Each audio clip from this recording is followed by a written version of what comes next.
Happy birthday to you.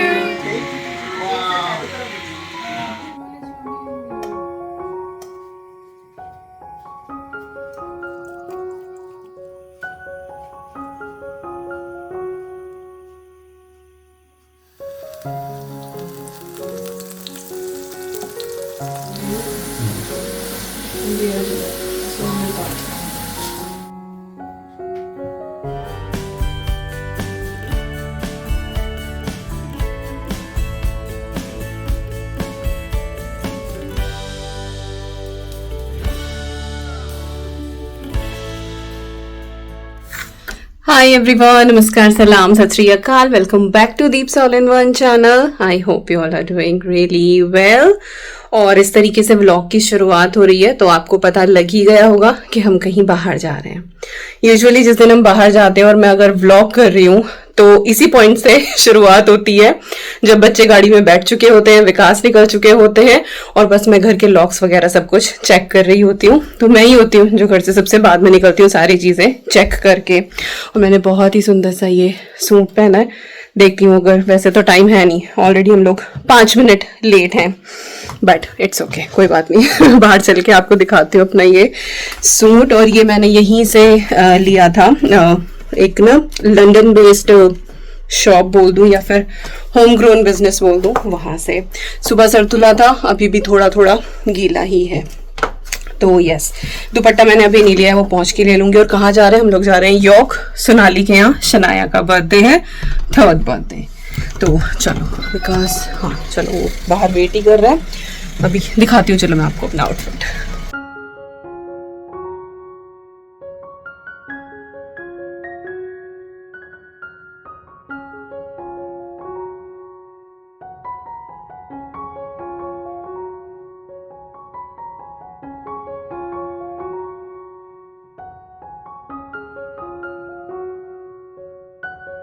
और निकल गए हम यॉर्क के लिए। यूजुअल टाइम से हमें 15 मिनट्स एक्स्ट्रा लगे क्योंकि स्पीड लिमिट लगी हुई थी और जगह जगह लेन क्लोजर भी था, जिस वजह से हमें ट्रैफिक जैम भी मिला। वेदर आज का काफ़ी क्लाउडी था लेकिन ह्यूमिडिटी वाला था, बहुत ज़्यादा गर्मी हो रही थी। वो तो अच्छा हुआ बाद में थोड़ी सी हवा चलने लगी, अदरवाइज़ घर के अंदर काफ़ी सफोकेशन हो रही थी। और बस सोनाली के यहाँ हम पहुँचे। पेपा पिग थीम की उन्होंने पार्टी अरेंज की थी और सारे ही पेपा पिग के कैरेक्टर्स आपको यहाँ पे दिख जाएंगे। बहुत ही डिसेंट सी और प्यारी सी डेकोरेशन उन्होंने की हुई थी। इसके बाद यहाँ पे हमने फैमिली फ़ोटोज़, एक जो वो फ़ोटो सेशन वाला दौर चलता है, वो सब कंप्लीट किया। और उसके बाद अब यहाँ पे केक कटिंग सेरेमनी होगी। और सोनाली की पूरी फैमिली आपको कलर कोऑर्डिनेट दिख रही होगी, सबने वाइन कलर के ही आउटफिट पहने हुए हैं, बहुत ही प्रिटी लग रहे थे सारे के सारे। तो यहाँ पे अभी फैमिली फ़ोटोज़, हमारे अलावा एक फैमिली और आई हुई थी। एक्चुअली बड़ी पार्टी सोनाली ने नहीं की क्योंकि उसके पैर में प्रॉब्लम हो रही है, चलने फिरने में दिक्कत है, तो वो बहुत ज़्यादा कुछ अरेंज कर नहीं सकती थी, but she wanted to do party. तो हम लोग गए थे और एक और उसकी फ्रेंड थी। तो बहुत अच्छे से पार्टी हुई, इंजॉय किया, बच्चों ने खूब इंजॉय किया। बाहर उन लोगों के लिए बबल्स वगैरह लगा दिए थे और बच्चों को अगर बबल्स मिल जाए तो बस फिर तो कहने ही क्या।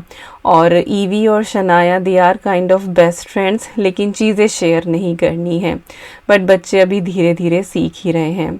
तो बस यहाँ पे अभी हम शनाया को केक खिला ही रहे थे और समझ नहीं आ रहा था कि फ़ोटो क्लिक हो रही है या वीडियो बन रही है। तो कभी पोज दे रहे थे और बीच में फिर मैंने शनाया को ये केक भी खिलाया। जितने भी फूड आइटम्स थे वो सब बाहर ही टेबल पे लगा दिए थे और काइंड ऑफ स्नैक पार्टी थी।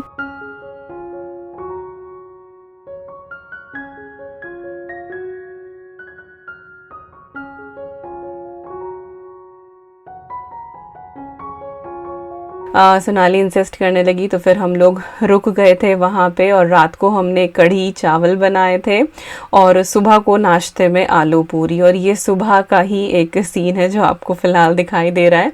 और हम लोग फिर नाश्ते के बाद थोड़ा सा समेट के घर को, थोड़ा सा किचन में उसकी हेल्प करा दी थी क्योंकि उसको चलने फिरने में दिक्कत हो रही थी। और फिर हम लोग वहाँ से निकल गए थे। हालांकि बच्चों का बिल्कुल मन नहीं कर रहा था, लेकिन हमें घर आके थोड़ा सा काम भी था, वो सब कुछ निपटा निपटाना था। और फिर क्योंकि मंडे से सावन शुरू हो रहा था तो मुझे मंदिर भी क्लीन करना था और कुछ प्रेप्स भी करनी थी।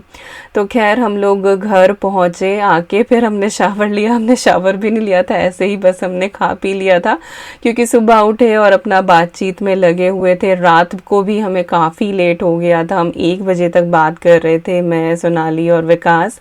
डैनी जो है वो शनाया को सुलाने ऊपर गए और उनकी आँख लग गई, तो फिर वो आए थे कुछ 12 बजे के करीब, तो थोड़ी देर बैठे और फिर 1 बजे हम सारे सोने के लिए गए। कई बार होता है ना कि इतनी सारी बातें होती हैं और बहुत सी ऐसी चीज़ें होती हैं जो आप हर किसी से शेयर नहीं कर पाते हैं, लेकिन कुछ एक फ्रेंड्स ऐसे होते हैं जिनसे आप हर तरह की बात शेयर कर लेते हैं और थोड़ा सा सुकून मिल जाता है, थोड़ा सा दुख कम हो जाता है। और अभी हम कुछ ऐसे फेज से चल रहे हैं जिसमें कई बार हमारी जो मन की शांति है वो थोड़ी सी इधर उधर हो जाती है, बट वही है, बाय गॉड ग्रेस कुछ फ्रेंड्स ऐसे हैं जिनके साथ बात करके मन को तसल्ली हो जाती है। तो यस, ये थी यॉर्क की कहानी। और वापस घर आके शावर वगैरह लिए, कपड़े धुलने पे लगाए और अभी यहाँ पे हम रीपॉटिंग का काम कर रहे हैं। गुलाब के जो हमारे पौधे हैं वो काफ़ी बड़े हो गए थे और अब ऐसा लग रहा था जैसे कि उनकी रूट्स कंजस्टेड हो रही हैं, तो हम ना ये बड़े बड़े प्लांटर्स लेकर आए थे।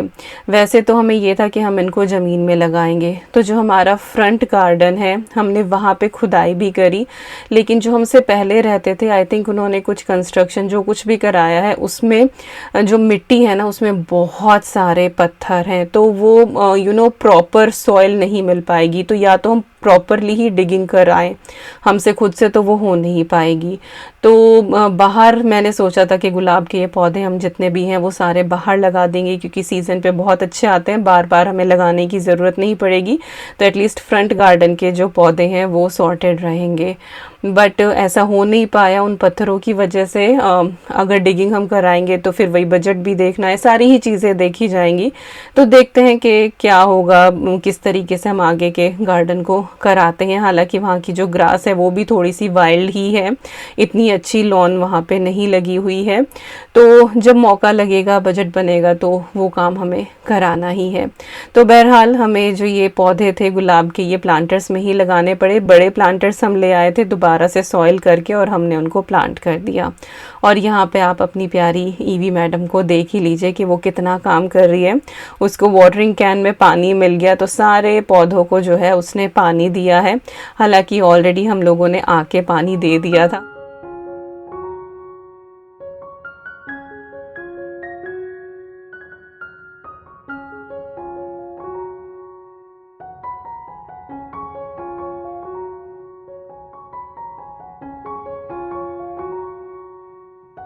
अच्छा, रीपॉटिंग करते टाइम जो है वो सॉइल जो होती है उसमें हम कंपोस्ट भी मिलाते हैं और जो मैन्योर आता है वो भी। अलग अलग पैकेट्स यहाँ पे ना सारे मिल जाते हैं, आप नर्सरी से भी ला सकते हैं, सुपरमार्केट से भी ला सकते हैं।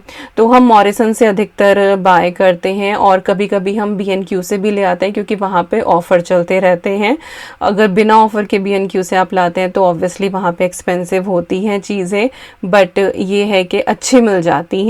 बाकी तो इस सीज़न पे हर सुपरमार्केट में ये सारी चीज़ें अवेलेबल होती हैं। गुलाब के 4 पौधे हैं, पिंक है, रेड है, वाइट है और येलो है, और जब फूल खिलते हैं ना तो बहुत ही अच्छे लगते हैं। और जब से हमने इनको रीपॉट करा है ना तो ऐसे ना पत्ते खिले खिले से लग रहे हैं इनके कि हाँ जैसे बहुत सारी कलियां इनके ऊपर आने वाली हैं। तो ईवी जो है वो हमारे साथ साथ लगी ही रहती है हर काम में, और वो यहाँ पे सफाई कर रही थी, झाड़ू लगा रही थी, और झाड़ू ऐसे लगा रही थी कि आधी मिट्टी जो है वो हमारे ऊपर ही डाल रही थी। पर वही है कि बच्चे को आप रोक नहीं सकते। और जो ये झाड़ू आपको विकास के हाथ में दिखाई दे रही है ना, ये हमारे साथ साथ यूके आई थी। जब हम पहली बार आए थे तो ये भी पहली बार आई थी और ये अब तक हमारे साथ है। प्लास्टिक की ये झाड़ू है, घिस घिस के जो है वो इतनी हो चुकी है। हर घर में जो है इस झाड़ू ने हमारा साथ दिया है और मेरा बिल्कुल मन नहीं करता है इसको फेंकने का। पिंक और नियॉन ग्रीन कलर की ये थी, अब तो खैर धूप में रख के ये बहुत ख़राब हो गई है। बट यस, ये उन एक चीज़ों में से है जो पहली बार हमारे बैगेज में यूके आए थे।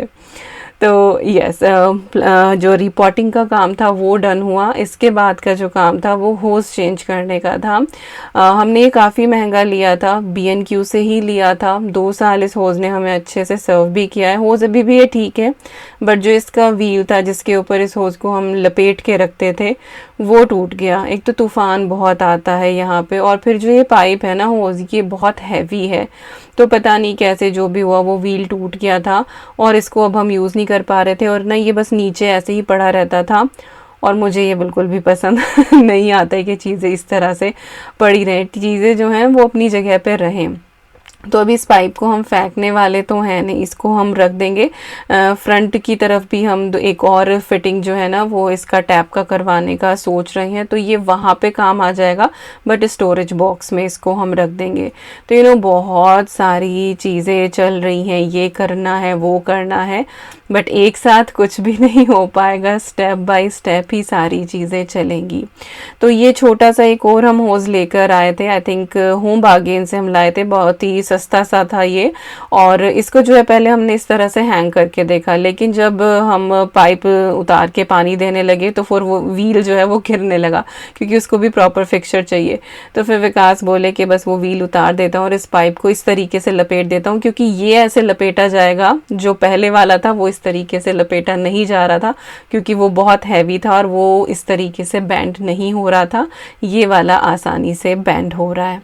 तो यस, फाइनली ये वाला काम भी हुआ हमारा। यहाँ पे होज़ लग गया, वाटरिंग कैन की ज़रूरत नहीं पड़ेगी, बस इसी से हम पौधों में पानी दे दिया करेंगे। अदरवाइज़ पिछले कुछ टाइम से हमें बहुत दिक्कत हो रही थी, वो वाला पाइप सही से काम नहीं कर रहा था। और अब है ये अगली सुबह शाम तक फिर मैंने कुछ भी रिकॉर्ड नहीं किया था, और सावन शुरू हो गया है। आप सभी को सावन की बहुत बहुत शुभकामनाएं। और सावन सोमवार से शुरू हुआ है, भोलेनाथ का दिन है, और मैं पूरा सावन पूरा 1 महीना फास्ट रखती हूँ, सिर्फ एक टाइम खाना खाती हूँ। और सोमवार का तो बहुत ही सारे लोग सावन में रखते हैं।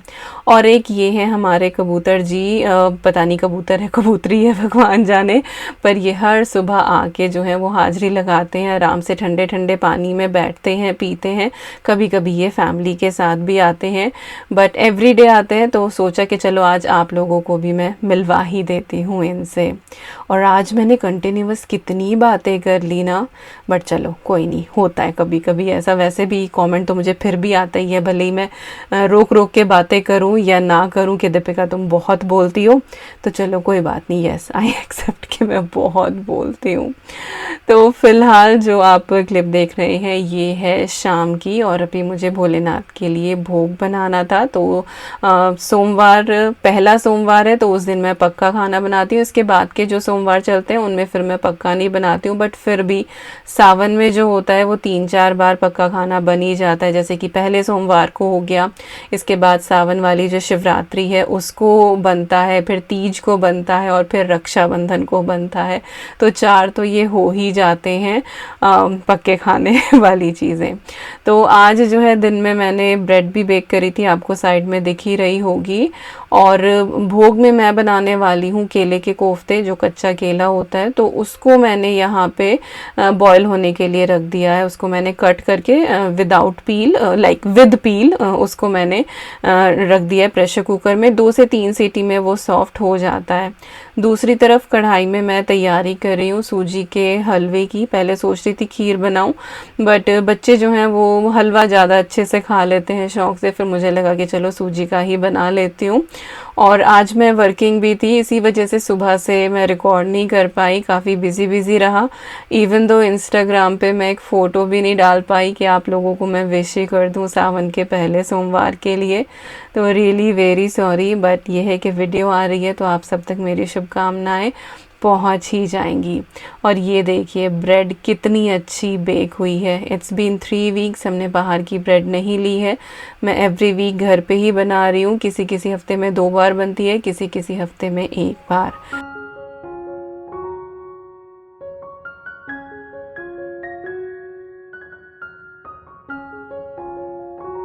अच्छा, जो यहाँ पे केले हैं ये बहुत अच्छे से हो गए थे, हलवा भी मेरा रेडी हो गया है यहाँ पे।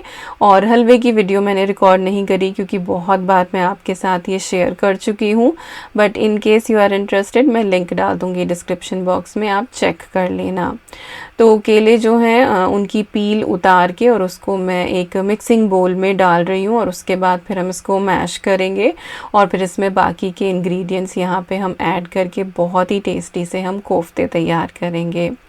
अच्छा, आप में से कितने लोग हैं जो पूरा सावन फास्ट रखते हैं या फिर सिर्फ सोमवार का फास्ट रखते हैं? मेरे साथ कमेंट सेक्शन में ज़रूर शेयर कीजिए। मुझे almost I think 16 to 17 years हो चुके हैं सावन के पूरे पूरे मंथ के फास्ट रखते हुए। सिर्फ जब मैं प्रेग्नेंट रही हूँ उस साल मैंने जो है वो पूरा महीना नहीं रखे हैं, अदरवाइज़ मैंने पूरा पूरा महीना जो है वो सावन का हमेशा फास्ट रखा है। तो यस, यहाँ पे जो हमारे केले हैं देखिए कितने अच्छे से सॉफ्ट हो गए थे। इनको मैंने फोक से कोर्सली मैश कर लिया है, बिल्कुल बहुत ज़्यादा महीन ना करें, हल्का हल्का सा इसके अंदर ना वो ग्रेन दाना सा होना चाहिए, तभी टेस्ट अच्छा आता है। और ना ये जो केला होता है इसको भले ही आप बॉयल कर लें बट स्टिल ये ना बहुत ज़्यादा सॉलिड सा होता है, ड्राई सा होता है। तो थोड़ा सा मॉइस्चर इसके अंदर क्रिएट करने के लिए मैंने एक ज़ुकीनी इसके अंदर ग्रेट कर दी है। आप चाहें तो एक लौकी इसके अंदर, लाइक छोटा सा टुकड़ा लौकी का इसके अंदर डाल दें, या फिर खीरा आप ग्रेट करके ऐड कर सकते हैं, तो उससे ना थोड़ा सा इसके अंदर मॉइस्चर आ जाएगा। अब मैंने इसमें थोड़ा सा धनिया पाउडर डाला है, थोड़ा सा हल्दी पाउडर, थोड़ा सा रेड चिली पाउडर और सॉल्ट ऐड कर दिया है टेस्ट के हिसाब से। अब इसको जो है बाइंडिंग देने के लिए मैंने इसमें बेसन डाला है, 2 से ढाई चम्मच जो है वो काफ़ी होता है, और बिग साइज़ का ये एक बनाना था। बाकी आप अपने हिसाब से चीज़ें जो हैं वो कम ज़्यादा कर सकते हैं, और जो भी आपको पसंद हो आप वो फ्लेवर इसके अंदर डाल सकते हैं। अगर आप फास्ट के दिनों में नहीं बना रहे या फिर आपके घर में कोई ऐसे नियम कायदे नहीं है प्याज और लहसुन को लेके, तो आप इसमें बारीक कटी हुई जो प्याज होती है वो भी शामिल कर सकते हैं, और गार्लिक और जिंजर जो है वो भी क्रश करके आप ऐड कर सकते हैं। जिंजर की मैं ग्रेवी बनाने वाली हूँ, इस वजह से मैंने जिंजर नहीं डाला है, और प्याज लहसुन तो हम किसी फास्ट में जो है वो इस्तेमाल नहीं करते अगर भगवान को हम भोग लगा रहे हैं तो। और सावन के दिनों में तो खैर पूरा ही महीना मेरे घर में जो है वो प्याज और लहसुन इस्तेमाल नहीं होता है। तो यहाँ पे मैंने इसको अच्छे से मिक्स कर लिया है, और अभी बस मैं यहाँ पे इसको बना के ही देख रही थी, तो बहुत अच्छे से इसके कोफ्ते बन रहे थे।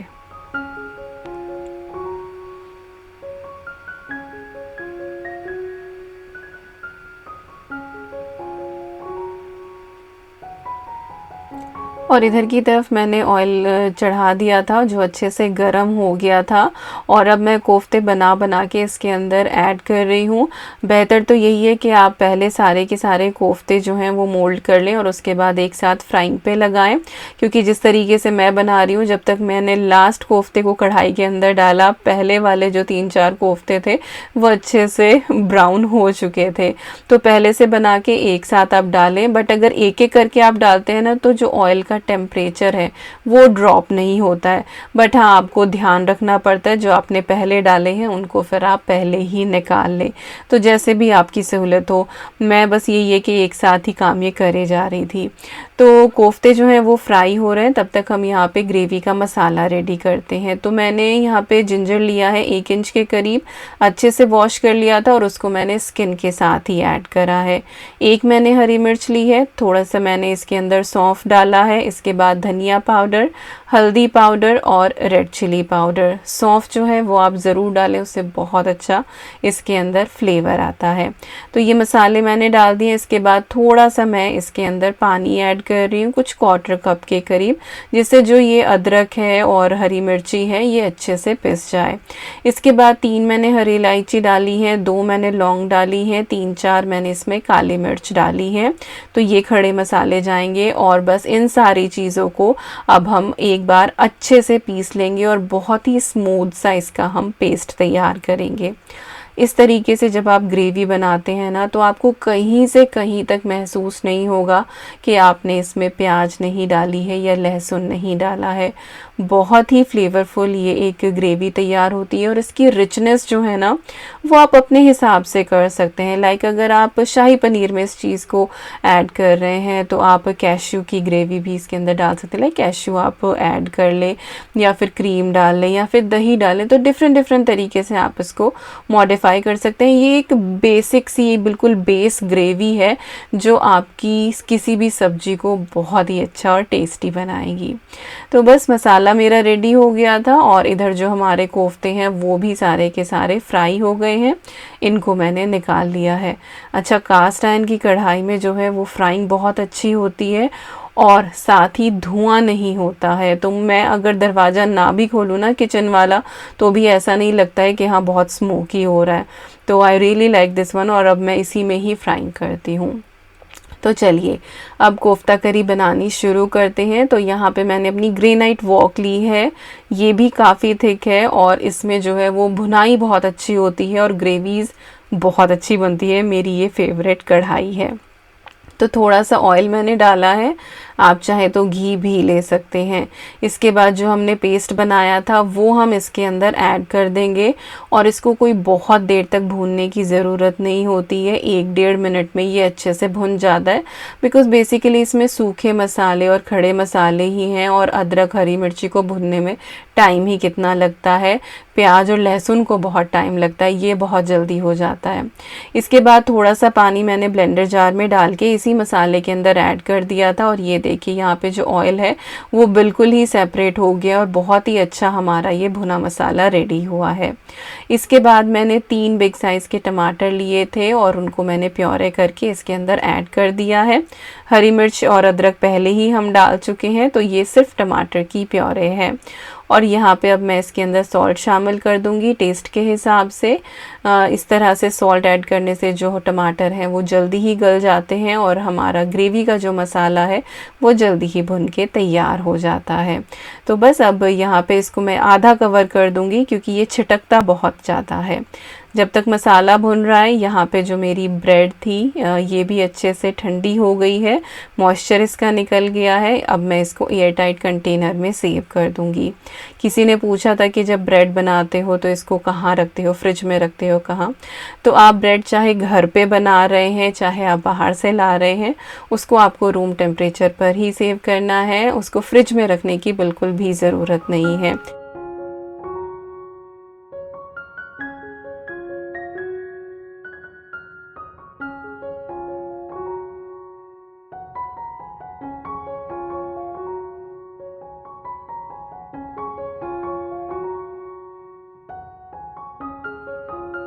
तो ब्रेड मैंने रख दी है और यहाँ पे हमारे जो टमाटर हैं वो भी अच्छे से भुन गए थे। अभी बस थोड़ी सी कसर बाकी है, बट इस पॉइंट पे मैंने इसमें थोड़ी सी कसूरी मेथी और थोड़ा सा गरम मसाला ऐड कर दिया है और उसके बाद इसकी 2-1 मिनट और भुनाई करी है। और अब जो ऑयल है वो साइड से बिल्कुल अलग होने लगा है और बहुत ही अच्छा हमारा यहाँ पे मसाला रेडी हो गया है। अब इसकी जो ग्रेवी है वो आप अपने हिसाब से कर सकते हैं कि आपको पानी ऐड करना है, क्रीम ऐड करनी है या दूध ऐड करना है। मैंने इसको थोड़ा सा ऑरेंजिश रखा है और हल्का सा इसको क्रीमी रखा है। तो यहाँ पे मैंने इसमें दूध डाला है 1 कप के करीब और इसके बाद बाकी जो है वो एडजस्ट करने के लिए मैं इसके अंदर पानी ऐड कर रही हूँ।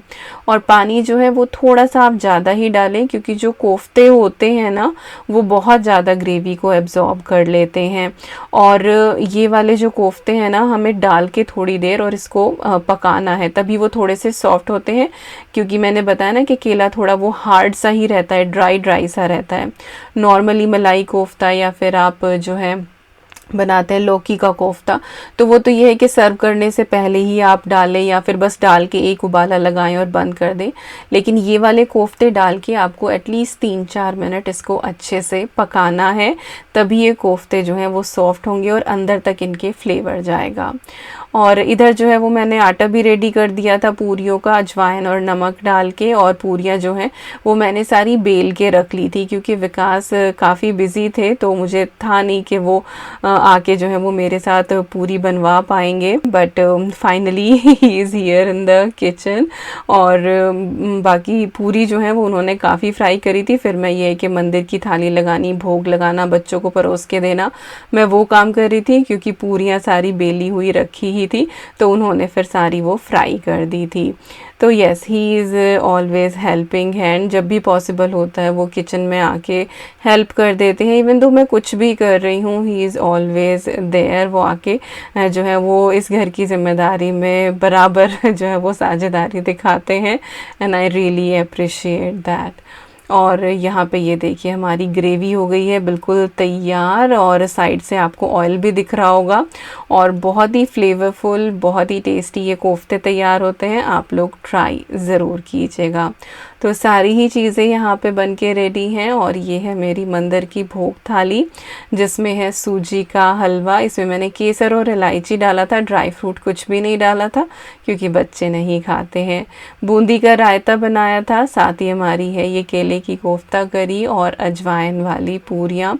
बहुत ही टेस्टी ये थाली बनी थी। और पता नहीं, भोग का और जो प्रसाद का खाना होता है वो खुद ही बहुत ज़्यादा टेस्टी होता है। तो बस भगवान जी को भोग लगाया, हमने खाना खाया। उसके बाद अभी ये बहुत रात, कुछ 10:30 पौने 11 का टाइम होगा, आई थिंक 11:30 का टाइम था। मुझे नींद नहीं आ रही थी तो मैं बाहर वॉक कर रही थी, और बाहर जो देखिए कितना सुंदर जो है वो चाँद निकला हुआ है। तो ढेर सारी बातों के साथ आ गए हैं इस वीडियो के एंड पे। आई होप आपको ये पसंद आई होगी। मिलती हूँ नेक्स्ट व्लॉग में। Till then you guys take care, and I am sending lots and lots and lots of love to you all. Thank you so much for watching. Take care and bye bye.